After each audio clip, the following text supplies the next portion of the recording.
Om Swastiastu. Abhyasa yoga yuktena cita sananya gamina paramam purusam divyam yati partanu cintayam abhyasa yoga yuktena cita sananya gamina paramam purusam divyam yati partanu cintayam. Artinya, orang yang terus-menerus memusatkan pikirannya kepadaku sebagai Tuhan yang Maha Esa tanpa menyimpang, pasti mencapai kepadaku, wahai Parta. Para sahabat yang saya muliakan, Sri Krishna kembali mengulangi perintahnya untuk selalu melibatkan pikiran agar ingat kepadanya. Kata abhyasa yang artinya berlatih terus-menerus, maksudnya adalah agar setiap orang melatih pikirannya untuk senantiasa merenungkan Tuhan, merenungkan Krishna. Ini harus dilakukan secara terus-menerus dalam kehidupan kita. Karena dengan senantiasa melatih pikiran untuk ingat kepada Krishna, maka pikiran kita akan disucikan. Oleh karena itu, orang yang melatih pikirannya untuk mengingat Krishna, maka secara alami orang tersebut akan mengingat Krishna pada saat kematian. Dengan demikian, dia akan sampai kepada Sri Krishna. Kawim Puranam Anusasitaram Anor Aniam Sam Anusmaretya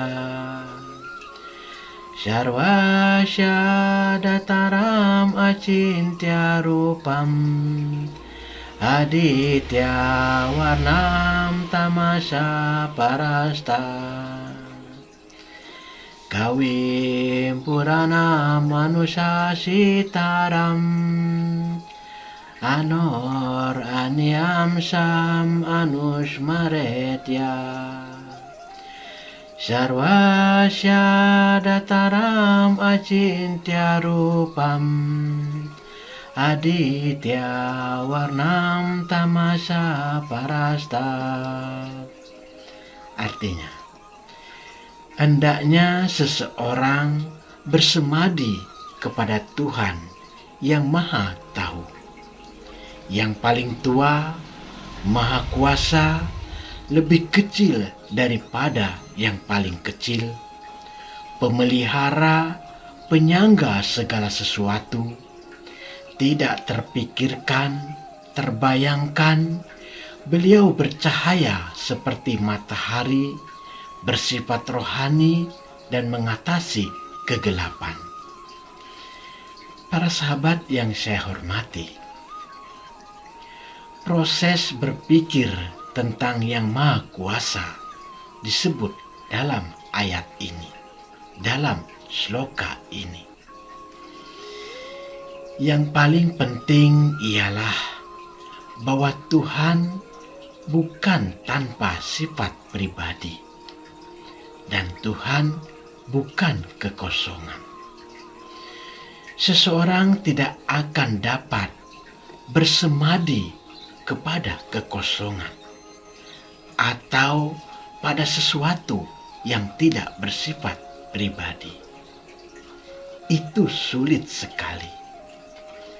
Akan tetapi, proses berpikir tentang Krishna, tentang Tuhan, mudah sekali dan dinyatakan dengan jelas dalam sloka ini.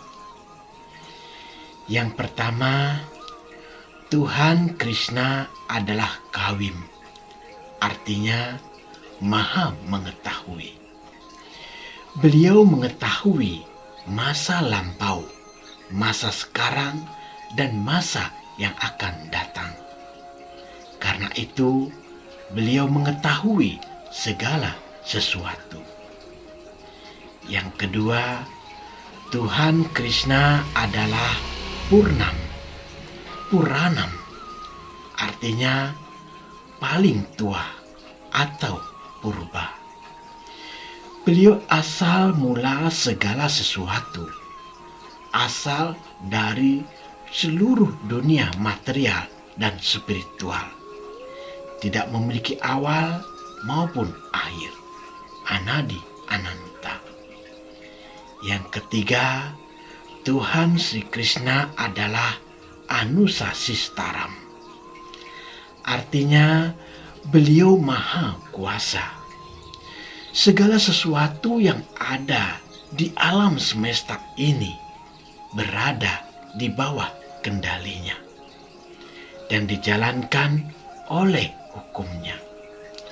Beliau berada di mana-mana dan memelihara segala sesuatu. Yang keempat, Tuhan Krishna adalah Anuraniam. Artinya, beliau lebih kecil daripada yang terkecil. Beliau dapat masuk ke dalam inti atom yang sangat kecil. Jiwa lebih halus daripada materi. Tetapi Tuhan Krishna bahkan lebih halus daripada jiwa.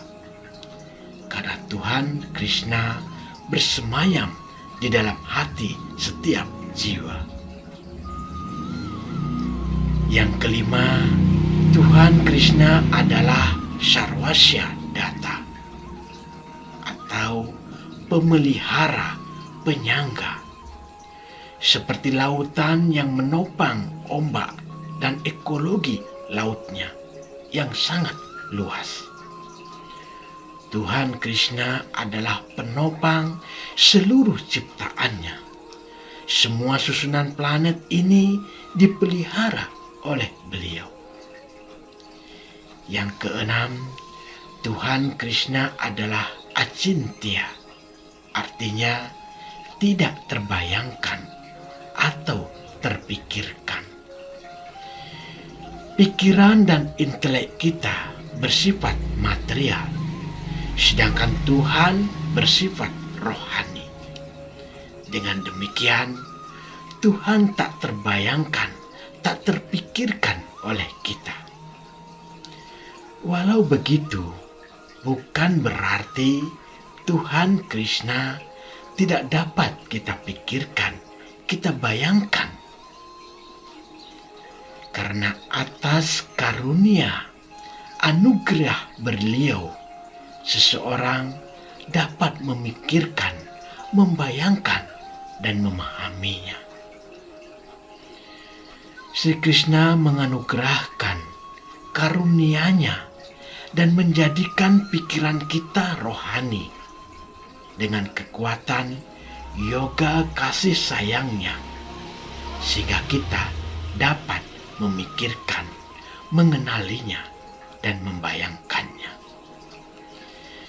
Seperti halnya Arjuna dapat melihat wujud Wiswarupa Krishna setelah diberikan penglihatan rohani. Yang ketujuh, Tuhan Krishna adalah Aditya Warna, bercahaya seperti matahari, di mana sinar matahari dapat menembus dan menyinari semua makhluk hidup.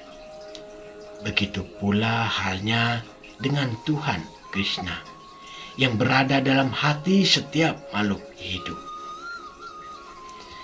Yang kedelapan, Tuhan Krishna adalah tamasya parastat, yaitu mengatasi kegelapan.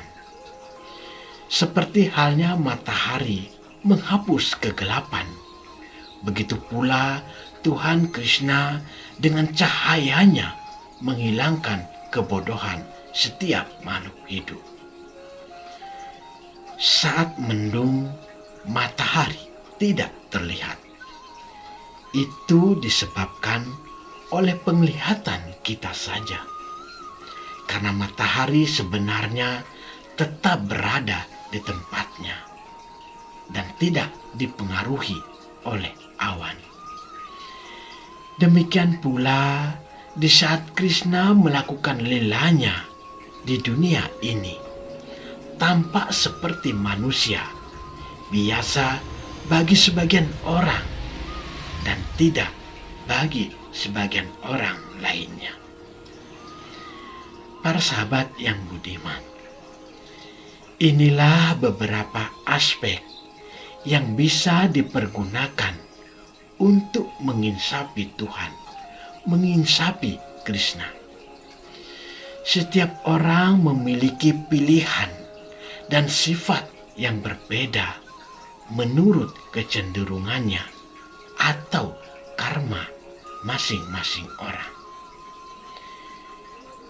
Kitab Bhagavad Gita telah menawarkan berbagai jalan spiritual yang dapat ditempuh oleh seseorang berdasarkan tingkat sadhana yang telah dilakukan di kehidupan masa lalu, masa lampau. Semoga semua makhluk berbahagia.